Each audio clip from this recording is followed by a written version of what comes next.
Estamos aqui com o José do Nascimento Coelho, representante da CTB. Coelho, como é que você viu essa situação que as empresas de ônibus simplesmente comunicaram à sociedade civil de Campina Grande que não iam mais rodar para o distrito de Campina Grande?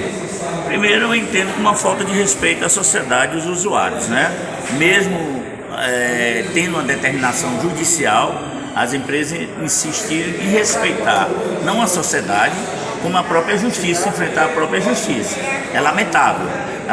Significa, inclusive, a falta de responsabilidade social das empresas com seus usuários. Então, cabe ao poder público municipal, já que a concessão é pública, né, pressionar ou acionar juridicamente as empresas para que cumpra, já que inclusive o próprio município está subsidiando as passagens. Então é um desrespeito total. Isso não é só da agora, já vem há décadas e mais décadas, né? Nós temos um sistema precário, nós temos um desrespeito total aos seus usuários.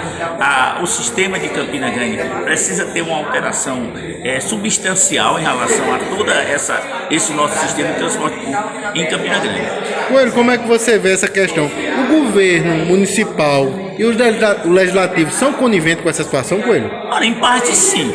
Em parte sim, são décadas e mais décadas que nós vivenciamos essa situação do transporte em Campina Grande. O governo, a partir do momento que ele dá um subsídio, então há uma contrapartida, tem que haver uma contrapartida do setor das empresas. Infelizmente as empresas não pensam no social, pensam apenas em lucros.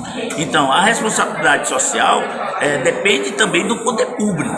Então cabe à Câmara Municipal, que é o órgão fiscalizador, que é o órgão que aprova as leis, principalmente encaminhada pelo Executivo, como também cabe ao Poder Executivo, que é exatamente aquele que determina, aquele que homologa e sanciona as leis e que concede a concessão das empresas privadas utilizando o próprio sistema. Você, como representante da CTB, você acredita que é necessário uma intervenção no transporte público de Campina Grande? Sem dúvida, até porque, infelizmente, já que há a própria justiça está sendo respeitada. É lamentável, segundo a informação do próprio sistema, que ainda não foram notificados. Eu gostaria só de dar um exemplo.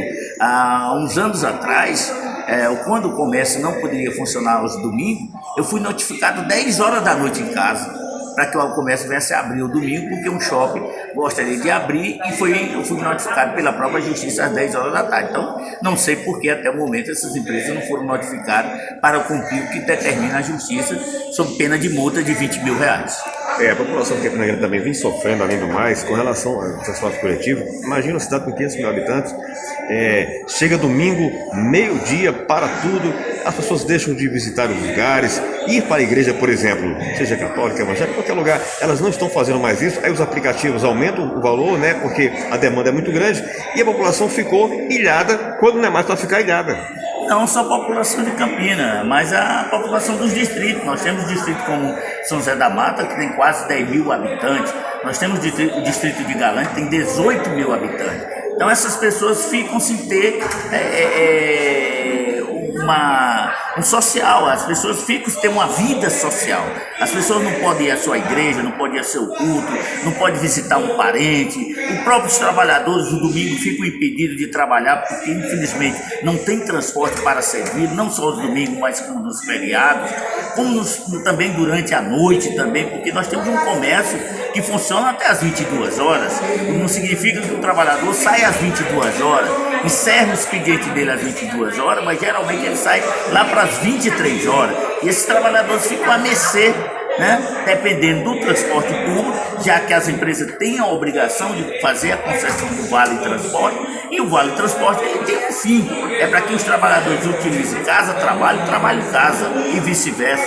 E se não há transporte público para servir os trabalhadores, esses trabalhadores ficam em situação vulnerável, sem ter como voltar do seu local de trabalho para a sua residência. Essa é uma situação muito grave que precisa ser resolvida. E para isso o poder público tem essa responsabilidade, já que é o poder público, eu digo mais uma vez, é aquele que concede a concessão para o sistema de transporte de Campina Grande.